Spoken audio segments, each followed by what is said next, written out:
मंच न्यूज देख रहे हैं आप और मैं हूं आपके साथ साक्षी। खबर उत्तर प्रदेश के लखनऊ से है, जहां सपा राष्ट्रीय अध्यक्ष अखिलेश यादव का बयान सामने आया है। आपको बता दें, अखिलेश यादव ने कहा कि हम लोग लोकतंत्र बचाने का काम कर रहे हैं। चुनाव आ गया है, 100 दिन भी नहीं बचे। कार्यकर्ता पदाधिकारी मिलकर काम करेंगे। इसी के साथ उन्होंने कहा कि यूपी में सपा बड़ी भूमिका निभाने जा रही है। हमें अपनी संगठन पर पूरा भरोसा है। पार्टियों की नीतियों तक लोगों तक पहुंचाएंगे। खबर उत्तर प्रदेश के लखनऊ से सामने आ रही है, जहां सपा राष्ट्रीय अध्यक्ष अखिलेश यादव का बड़ा बयान सामने आया। आपको बता दें, अखिलेश यादव ने कहा कि हम लोग लोकतंत्र बचाने का काम कर रहे हैं। चुनाव आ गया है, दिन भी नहीं बचे हैं। कार्यकर्ता पदाधिकारी मिलकर काम करेंगे। इसी के साथ उन्होंने कहा कि यूपी में सपा बड़ी भूमिका निभाने जा रही है।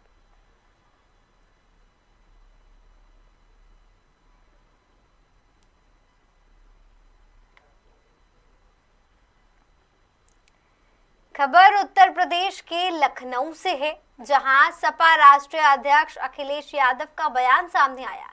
जी हां, लखनऊ में प्रेस कॉन्फ्रेंस के दौरान अखिलेश यादव ने कहा कि हम लोग लोकतंत्र बचाने का काम कर रहे हैं। चुनाव आ गया है, 100 दिन भी नहीं बचे। इसी के साथ उन्होंने कहा कि कार्यकर्ता पदाधिकारी मिलकर काम करेंगे। यूपी में सपा बड़ी भूमिका निभाने जा रही है।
इस खबर पर अधिक जानकारी के लिए हमारे साथ live state head Asif Baig जुड़ चुके हैं। जी आसिफ जी, लखनऊ में सपा राष्ट्रीय अध्यक्ष अखिलेश यादव का प्रेस कॉन्फ्रेंस हुआ, तो इस दौरान उन्होंने क्या कुछ अहम बातें कही?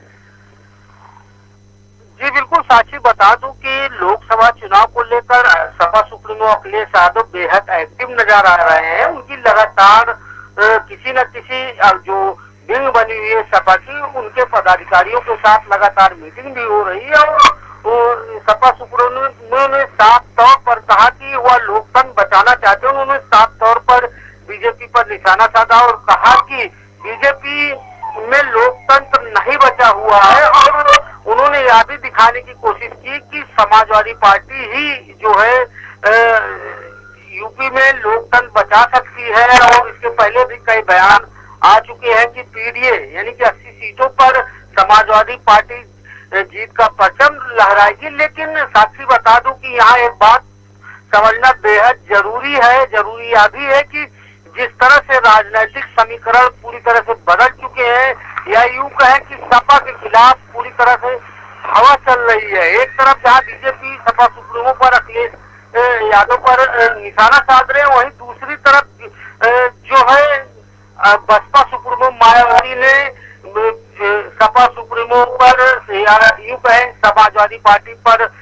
निशाना साधा और यहाँ तक कह दिया कि सपाई उनकी हत्या कराना चाहते हैं। तो कुल मिलाकर जो तस्वीर सामने बननी चाहिए इंडिया गठबंधन को लेकर, जिसमें कांग्रेस, सपा और बसपा का शामिल होना है, और यहाँ पर जो है सपा बसपा के बीच लगातार जो है टकरार चल रही, तो ऐसे में जो गठबंधन का नारा है कि बीजेपी को हराओ और देश बचाओ, यह पूरी तरह से विफल होकर नजर आ रहा है। अगर बात करें पार्टियों के जनाधार की, तो यूपी की अगर बात करें तो यूपी में कांग्रेस का भले ही जनाधार जो है एकदम पूरी तरह से ध्वस्त हो चुका है, लेकिन एक कांग्रेस एक किंग मेकर के रूप में दिखाई दे रही है। कांग्रेस जिस पर हाथ रखेगी, चाहे सपा हो या बसपा हो, यूपी में उसकी नया पार लगेगी।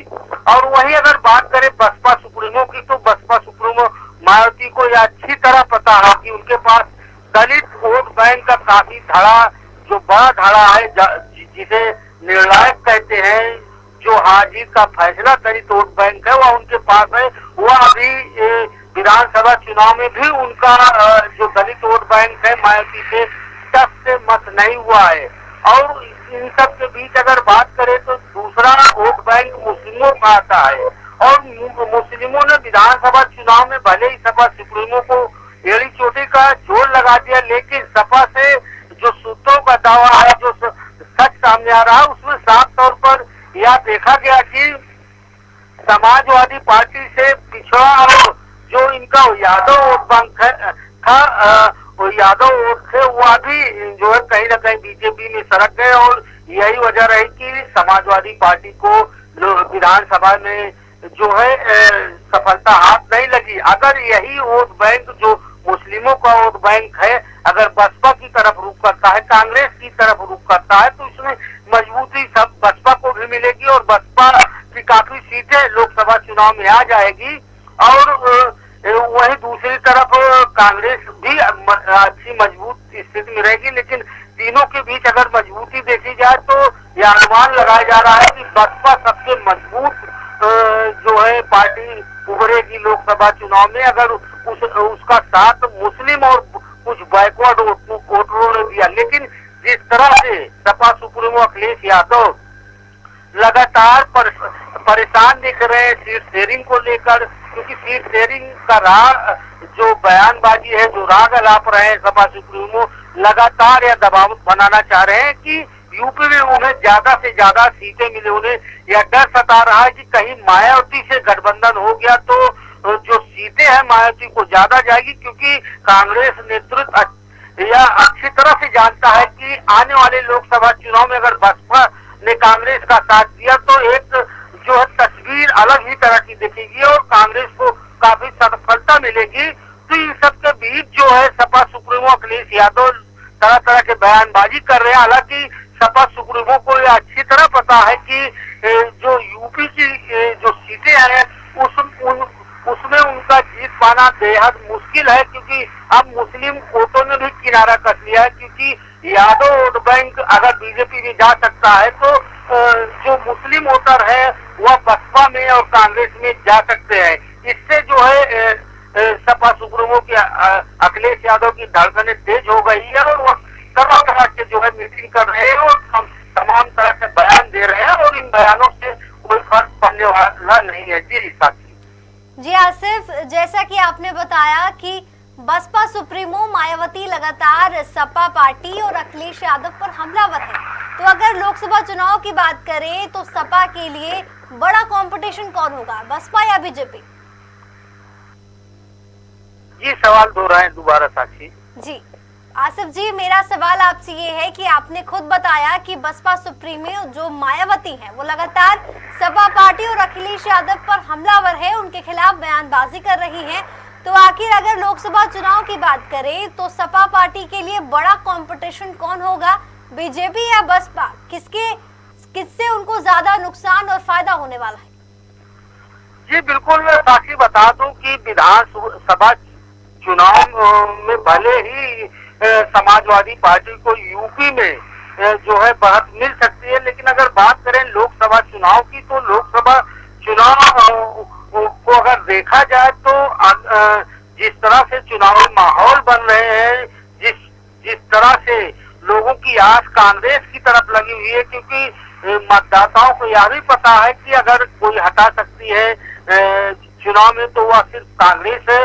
और कांग्रेस का साथ अगर बसपा ने दे दिया तो बसपा के वोट बैंक के सहारे जो है कांग्रेस की भी बैतरणी पाल लग जाएगी। तो ऐसे में जो है अभी कुछ कहा नहीं जा सकता है कि आगे क्या गठबंधन के समीकरण होंगे, क्योंकि गठबंधन जो बना है वह उसमें दरार भी लगातार पड़ रही है। कांग्रेस और सपा सुप्रीमो के बीच पहले भी बयानबाजी हो चुकी है और कांग्रेस का सीधे तौर पर यह भी कहना है कि एमपी चुनाव में जिस तरह से अखिलेश यादव ने जो है बगावत की गठबंधन के साथ और अपने प्रत्याशी उतारे, उसका सीधा फायदा बीजेपी को मिला है। नहीं तो एमपी में कांग्रेस की ही सरकार बनती। तो ऐसे में खटास तो गठबंधन के बीच में अखिलेश यादव की तरफ से पैदा हो रही है।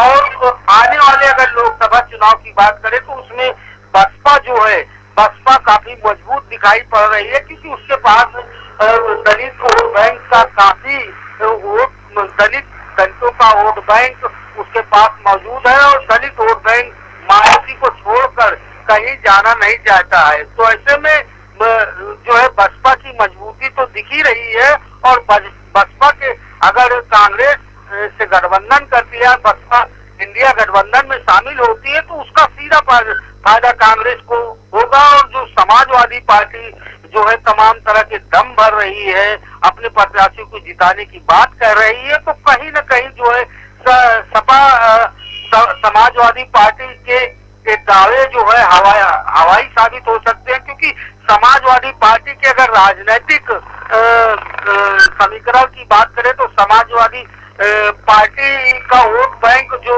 मुख्य वोट बैंक है यादव माना जाता है, जो 13% यूपी में है। अगर यूपी की बात करें तो 12 से 13% वोट बैंक है। और यह भी दावा किया जा रहा है कि 6-7% वोट बैंक बीजेपी में खिसक चुका है। तो ऐसे में समाजवादी पार्टी के पास जो है सिर्फ 6 या 7% वोट बचा हुआ और 6-7% वोटों के सहारे जो है जो समाजवादी पार्टी है वो जीत नहीं पाएगी। जी साक्षी जी आसिफ जी, अगर लखनऊ में हुए इस प्रेस कॉन्फ्रेंस की बात करें तो क्या इसके पीछे अखिलेश यादव का क्या कुछ उद्देश्य दिखा? क्या उन्होंने ये सारी बातें कहकर अपने प्रतिद्वंद्वियों को ललकारा है एक तरह से?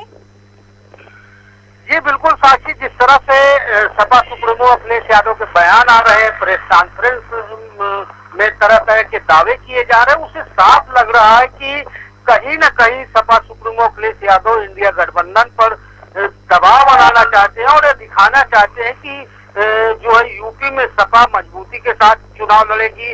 ऐसे में इंडिया गठबंधन को फायदा होगा और यह दिखाकर जो है ज्यादा से ज्यादा सीटों पर जो है समाजवादी पार्टी जो है अपने प्रत्याशियों को लड़ाना चाह रही है। लेकिन जिस तरह से राजनीतिक मंथन चल रहे हैं इंडिया गठबंधन में, उससे तस्वीर भी साफ होती चली जा रही है कि जिस तरह से सपा सुप्रीमो अखिलेश यादव जो है अभी चुनाव की तिथि काफी लंबी है, अभी आचार संहिता नहीं लगी है और इन सब के बीच जो है सपा सुप्रीमो लगातार सीट शेयरिंग की बात कर रहे हैं। वह न कि इंडिया गठबंधन को मजबूत करने और न ही बीजेपी को हराने की बात करें। हालांकि हर जो है कॉन्फ्रेंस में सपा सुप्रीमो का यही दावा रहता है कि समाजवादी पार्टी ही जो है बीजेपी को यूपी में हरा सकती है। तो ऐसे में तस्वीर बेहद जो है दिलचस्प होगी, क्योंकि जिस तरह से चुनाव हुए, चुनाव में बीजेपी को बढ़त मिली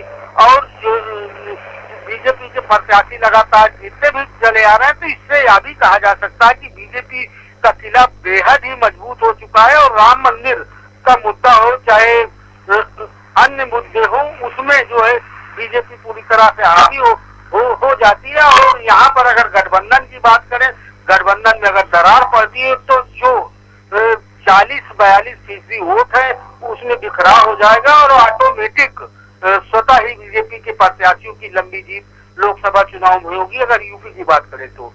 जी साक्षी। आसिफ जी, इस दौरान अखिलेश यादव ने कहा कि जनता संविधान पर वोट देगी या बुलडोजर पर, तो इससे साफ जाहिर होता है कि वो यूपी के मुख्यमंत्री योगी आदित्यनाथ पर सीधे तौर पर निशाना साध रहे हैं।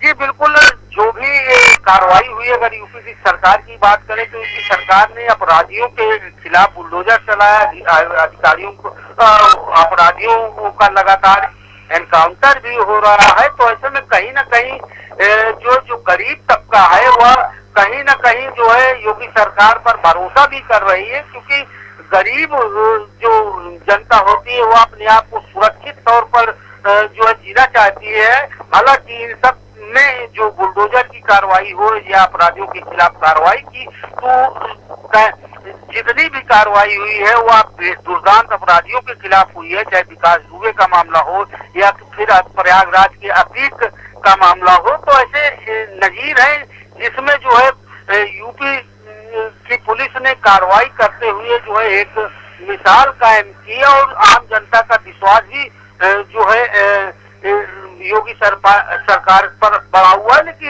इन सब के बीच कहीं न कहीं योगी सरकार महंगाई और बेरोजगारी के मुद्दे को लेकर भी जो है बैकफुट पर नजर आ रही है, क्योंकि लगातार जो है ईको गार्डन में समस्याओं को लेकर, नौकरी को लेकर, बेरोजगारी को लेकर प्रदर्शन होते रहते हैं। अब भी प्रदर्शन, कड़ाके की ठंड में प्रदर्शन लगातार जारी है। तो इन सब का फायदा जो है विपक्षी दल उठाना चाहते हैं, चाहे सपा हो या बसपा या फिर कांग्रेस। लेकिन जिस तरह से जो है योगी सरकार से नाराज खड़ा है, वह अभी विकल्प तलाश रही है और यह साफ तौर पर यह देख रही है कि जो पार्टी, चाहे कांग्रेस हो या बसपा हो या सपा, उसी के साथ हो चलेगी और उसकी सरकार बनाने की एड़ी चोटी का भी जोर लगाएगी। लेकिन यह इतनी आसान बात नहीं है, क्योंकि बीजेपी और अन्य दलों के बीच कांटे की टक्कर लोकसभा चुनाव में होने की उम्मीद लगाई जा रही है। जी साक्षी, इंडिया गठबंधन और अखिलेश यादव के बीच अगर रिश्तों की बात करें आसिफ जी, तो क्या अखिलेश यादव अपना चुनावी रथ अलग से निकालेंगे या इंडिया गठबंधन के साथ ही चलेंगे? जी बिल्कुल, अभी फिलहाल की बात करें तो जिस तरह से अखिलेश यादव का लगातार बयान आ रहा है, यह दिखाना चाह रहे हैं कि यूपी में समाजवादी पार्टी सुपर है। लेकिन जो आंकड़े आ रहे हैं, जो राजनीतिक गणित है, उसमें अभी फिलहाल चाहे बसपा हो या सपा हो या कांग्रेस, अभी जो है जीरो ही दिखाई पड़ रही है। अब जो राजनीतिक समीकरण इस्तेमाल किए जाएंगे, उसमें जो है इंडिया गठबंधन की मजबूती होगी, चाहे बसपा गठबंधन में शामिल होती है, सपा शामिल होती है। लेकिन इन सब के बावजूद जो जिस तरह से अभी से ही जो है बयानबाजी चल रही है, केंद्रीय नेतृत्व का भी फरमान भी नहीं आया, ना ही कोई निर्देश आ रहा, और ऐसे में इंडिया गठबंधन के ऊपर दबाव बनाना, इससे कहीं न कहीं लग रहा है कि आने वाले लोकसभा चुनाव तक कहीं ऐसा न हो कि समाजवादी पार्टी और इंडिया गठबंधन यानी कांग्रेस के बीच दरार न पैदा हो जाए और इसका फायदा जो है बीजेपी आसानी से उठा लेगी। और आज आपने दरार की बात की है, तो क्या अगर अखिलेश यादव इंडिया गठबंधन से अलग होते हैं तो उन्हें कितना फायदा होगा या नुकसान? जी बिल्कुल साक्षी, जो है अगर अखिलेश यादव इंडिया गठबंधन से अलग होते हैं तो यह कहा जा रहा है कि समाजवादी पार्टी की मट्टी पलीद हो जाएगी, इनके प्रत्याशी जीतेंगे नहीं। इसके पीछे भी यह दलील दी जा रही है कि जिस तरह से जो है लोकसभा चुनाव में अगर राजनीतिक या जातिगत समीकरण देखें तो उसमें साफ तौर पर यह देखा जा सकता है कि समाजवादी पार्टी के पास जो मुस्लिम वोट बैंक है वो अभी खिसक चुका है, और मुस्लिम वोट बैंक के पीछे खिसकने की सबसे बड़ी वजह यह बताई जा रही है कि जिस तरह से जो है विधानसभा चुनाव में मुस्लिमों ने एकजुट होकर जो है समाजवादी पार्टी को वोट दिया, लेकिन इनकी सरकार नहीं बनी। और मुस्लिमों का यह भी कहना है कि अगर उन्होंने एकजुट होकर बसपा को वोट दिया होता तो शायद मायावती प्रदेश की मुख्यमंत्री होती। और वही दूसरा पहलू यह भी है कि काफी वोट बैंक अब जो है समाजवादी पार्टी का खिसक भी चुका है दूसरी पार्टियों में। तो ऐसे में यह कहा जा सकता है कि स्थिति जो है समाजवादी पार्टी की काफी जो है चिंताजनक हो सकती है। जी आसिफ जी, इससे पहले आपने राम मंदिर की भी चर्चा की थी, तो क्या लगता है 22 जनवरी को राम मंदिर के प्राण प्रतिष्ठा में अखिलेश यादव पहुंचेंगे?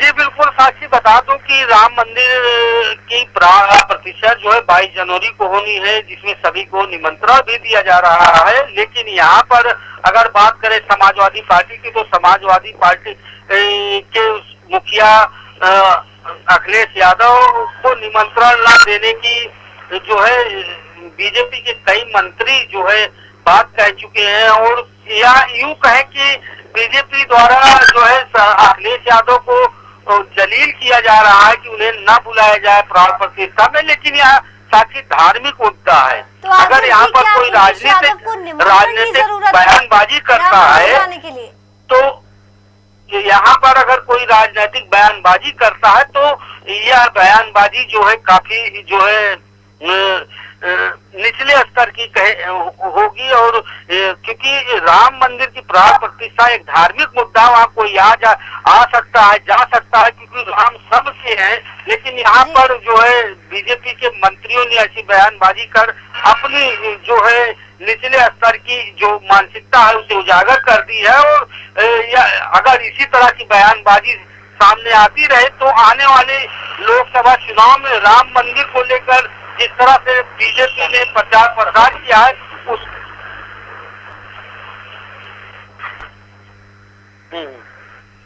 जी, जैसा कि आपने कहा कि राम मंदिर एक धार्मिक मुद्दा है, तो क्या अखिलेश यादव को राम मंदिर जाने के लिए बीजेपी से निमंत्रण की जरूरत है? जी बिल्कुल साक्षी, बता दूं कि अभी तक जो है यहाँ मैंने पहले भी कहा कि राम मंदिर की प्राण प्रतिष्ठा अयोध्या राम नगरी है, राम सत्य है। और यहाँ पर अखिलेश यादव को निमंत्रण न देने की बात कही जा रही, तो ऐसे में जो है यह अपने आप में एक अपमानजनक शब्द है, क्योंकि राम सबके हैं, ना कि बीजेपी के हैं और ना ही सपा के हो सकते हैं। राम तो सबके हैं। तो यहाँ पर जो बयानबाजी बीजेपी की तरफ से निमंत्रण न देने की बात कही गई है, इस पर जो है एक जो बयान है काफी लोगों ने निंदा भी की है। लेकिन वहीं दूसरे पहलू की बात करें तो स्वामी प्रसाद मौर्य जो है रामचरितमानस और जो है अयोध्या को लेकर काफी तरह की बयानबाजी कर चुके हैं। तो इससे दूसरा पहलू यह भी है कि इससे जो है बीजेपी के मंत्री जो है काफी नाराज नजर आ रहे हैं, क्योंकि स्वामी प्रसाद के बयानों पर सपा सुप्रीमो अखिलेश यादव ने कोई बयानबाजी की वजह से सपा को निमंत्रण नहीं मिला है। जी साक्षी, बता दूं कि सपा सुप्रीमो अखिलेश यादव ने स्वामी प्रसाद के बयानबाजी को लेकर उन्होंने साफ कह दिया था कि यहाँ पर उनका निजी बयान है, ना कि पार्टी का बयान है।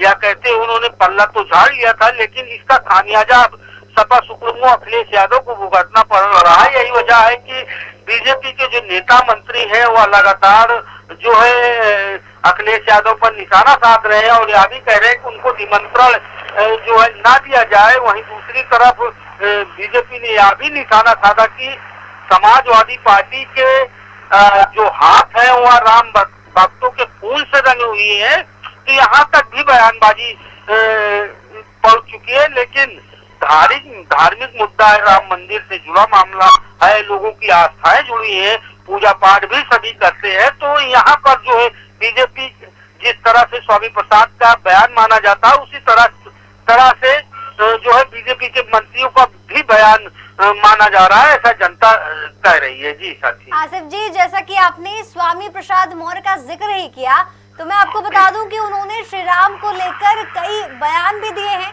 तो ऐसे में अगर सपा के जो सुप्रीमो है अखिलेश यादव उन पर किसी तरह की कार्रवाई नहीं करते हैं, तो ऐसा कहा जा सकता है कि स्वामी प्रसाद मौर्य के बयानबाजी में अखिलेश यादव भी शामिल है। जी बिल्कुल साक्षी, बता दूं कि अगर बात करें यूपी में जातीय समीकरण की, तो यहाँ पर साफ तौर पर यह कहा जा सकता है कि जो है सबसे बड़ा वोट बैंक पिछड़ा माना जाता है और स्वामी प्रसाद मौर्य पिछड़े वर्ग के नेता माने जाते हैं, या यूं कहें कि पिछड़ों के चेहरा माने जाते हैं। लेकिन यह वोट बैंक बीजेपी में खिसक चुका था, जिसे समेटने के लिए एक तरह से जो है स्वामी प्रसाद मौर्य ने शॉर्टकट रास्ता अपनाया। शॉर्टकट रास्ता कहने का मतलब यह है कि स्वामी प्रसाद मौर्य बयानों के माध्यम से धार्मिक पुस्तकों की जो बुराई करके पिछड़ों को अपने साथ लेना चाह रहे थे। लेकिन शायद वह यहाँ पर भूल गए कि जिस तरह से पिछड़ों की लड़ाई के लिए कोई रणनीति नहीं बनाई गई, पिछड़ों की मदद के लिए कोई सहारा नहीं बना, चाहे स्वामी प्रसाद मौर्य हो या फिर सपा सुप्रीमो अखिलेश यादव हो। तो जिस तरह से पिछड़े अपने आप को जो है अलग थलग महसूस करने लगे थे और उन्होंने बीजेपी का दामन थामा और बीजेपी को एक मजबूती मिली। अब यही मजबूती पाने के लिए स्वामी प्रसाद मौर्य लगातार बयानबाजी कर रहे हैं, चाहे धार्मिक मुद्दे पर हो या फिर जातिगत मुद्दों को लेकर, तो उसका फायदा जो है कहीं न कहीं स्वामी प्रसाद मौर्य लेना चाहते हैं। हालांकि इसका सीधा असर समाजवादी पार्टी पर भी जा रहा है। वजह यह है कि सपा मुखिया अखिलेश यादव जो है स्वामी प्रसाद मौर्य की बयानबाजी पर कोई तरह किसी भी तरह से अंकुश नहीं लगा रहे हैं। वहीं दूसरी तरफ जो है ओम प्रकाश राजभर के बयान पर अगर गौर करें साक्षी, तो ओम प्रकाश राजभर ने साफ तौर पर जो है स्वामी प्रसाद मौर्य के बयान को लेकर बड़ा हमला भी बोला था। उन्होंने यह कहा था कि स्वामी प्रसाद मौर्य सपा को हराने के लिए जो है सुपारी ले चुके हैं, यही वजह है कि वो बयानबाजी कर रहे हैं। नुकसान समाजवादी पार्टी का होगा। जी साक्षी जी, जाहिर सी बात है आसिफ जी, अगर कोई रोकेगा नहीं स्वामी प्रसाद मौर्य को तो वो रुकेंगे क्यों? वो सीधे तौर पर लाइमलाइट में आने के लिए लगातार बयानबाजी कर रहे हैं और कहीं ना कहीं अखिलेश यादव उनको ना रोककर उन्हें बढ़ावा दे रहे हैं। जी बिल्कुल, साफ तौर पर कहा जा सकता है क्योंकि समाजवादी पार्टी के मुखिया हैं अखिलेश यादव।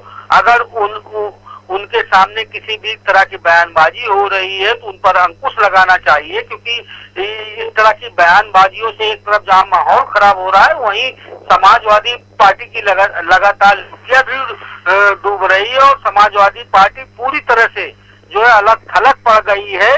तो ऐसे में यह कहा जा सकता है कि आने वाले समय में अगर स्वामी प्रसाद मौर्य पर पाबंदी न लगाई गई तो इसका खामियाजा समाजवादी पार्टी को भुगतना होगा। हालांकि अगर आंकड़ों की बात करें और जातिगत समीकरण की बात करें या वोट बैंक की बात करें तो समाजवादी पार्टी अब जो है बेहद कमजोर होती दिखाई दे रही है और इसका जो है नुकसान जो है लोकसभा चुनाव में साफ तौर पर देखा जा सकता है। जी साक्षी जी, बहुत बहुत शुक्रिया आसिफ जी आपका हमारे साथ जुड़ने के लिए और ये जानकारी साझा करने के लिए। उत्तर प्रदेश के लखनऊ में सपा राष्ट्रीय अध्यक्ष अखिलेश यादव का प्रेस कॉन्फ्रेंस हुआ, जिस दौरान उन्होंने कई अहम बातें की। उन्होंने कहा, हम लोग लोकतंत्र बचाने का काम कर रहे हैं, चुनाव आ गया है, 100 दिन भी नहीं बचे। इसके साथ ही उन्होंने कहा कि कार्यकर्ता पदाधिकारी मिलकर काम करेंगे। यूपी में सपा बड़ी भूमिका निभाने जा रही है। फिलहाल कार्यक्रम में इतना ही। देश भर और दुनिया भर की तमाम बड़ी खबरों के लिए आप देखते रहिए लोकमंच न्यूज। नमस्कार।